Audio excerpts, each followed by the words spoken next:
mudanças no Goiás. É algo que é sim necessário, mesmo o torcedor tendo em mente a necessidade de uma reformulação, o período que o clube está passando é sim algo delicado. A gente não pode colocar agora, da mesma forma, não isentar de culpa o Luciano, o Agnello Gonçalves e o Zé Ricardo, mas também a gente não pode colocar somente os fatores do clube como os principais causadores. O Goiás está na situação de hoje por conta da forma que foi gerido nas últimas temporadas. Isso é um resultado certo, mas se não houver mudanças também nesse comecinho de ano, não adianta você só culpar a diretoria, só culpar os antepassados e não ver o trabalho também mal feito nessa temporada de 2024. Como eu falei, um clube que demorou demais para a sua reestruturação. Goiás que foi definir as eleições ainda no mês de dezembro, com aquele argumento de que não afetar no Campeonato Brasileiro, tudo bem, mas a demora foi muito grande, tanto é que o Goiás vai anunciar o primeiro jogador, que foi o Edson,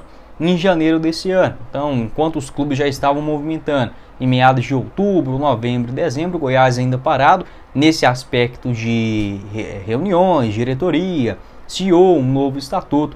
E na hora de contratar os principais jogadores, eles já estavam em grande parte empregados. Tudo bem, o Goiás ainda assim foi frouxo no mercado, trouxe muitos jogadores de novo com esse pensamento de aposta e de fazer ou refazer um time para o Campeonato Brasileiro. Essa é a receita do fracasso aqui no Brasil. Pode ser que dê certo, como eu falei.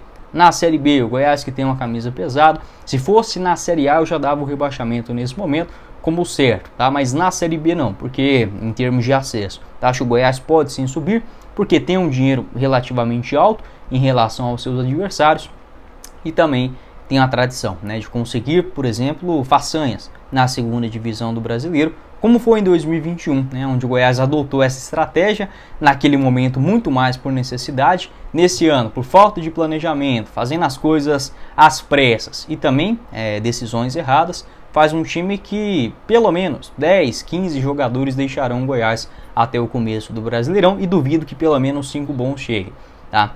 Até o começo da Série B. Então, de novo, você apostando nessa estratégia. Segundo informações do Thiago Menezes, da rádio Band News de Goiânia, um abraço aí para o Thiagão, nesta próxima terça-feira irá acontecer uma reunião importante do Conselho Gestor do Goiás, uma parte considerável dos conselheiros, que era a saída do CEO, o Luciano Paciello. Desta forma, podemos ter mudanças ainda nessa semana na Serrinha. Pelo que eu apurei, não há assim gigantescas chances do Luciano deixar o cargo, tá? Isso é mais nesse momento uma insatisfação muito por conta dos resultados. Eu não faria essa troca no momento, mesmo enxergando a necessidade de mudanças. Na entrevista, acho que foi mais ou menos uns 10 dias atrás, o Luciano Paciello, após a eliminação contra o Goiânia, falou que toda a responsabilidade da temporada estava nas suas costas, quem deve ser cobrado é ele, quem definiu o orçamento foi justamente o CEO e das decisões de contratações ou não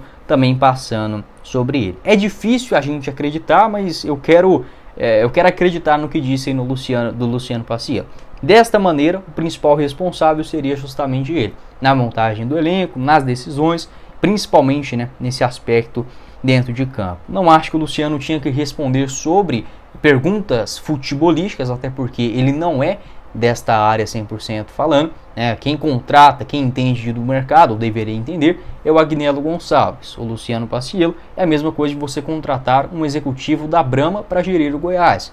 Beleza, ele tem uma passagem na parte financeira do Palmeiras, mas não é um profissional que sempre trabalhou nesta área. E beleza, ele pode sim dar conta das finanças do Goiás, mas para contratar lateral direito, zagueiro, aí não. Você pode ver que as respostas dele sobre futebol é bastante genérica. E tudo bem, porque ele não precisa fazer essa função de contratar. Quem faz isso é o Agnello Gonçalves, né? Só acho que as peças escolhidas foram ruins. Tanto o Agnello, que treinava a base do Fortaleza, né? Um nome assim que eu não buscaria de jeito nenhum. No máximo, se fosse para a base do Goiás, pensando em algo futuro, tudo bem, né? E o Zé Ricardo, né? Essas duas peças aí inaceitáveis, né? Acho que qualquer torcedor minimamente esperto já viu que não eram escolhas para um time que precisa subir nessa atual temporada. Sendo bem sincero com vocês, acho que 2024 vai ser esse ano só de transição para o Goiás, só de não cair para a Série C, acho que já vai ser um grande lucro. Ainda tem tempo, tá, de fazer uma mudança agora,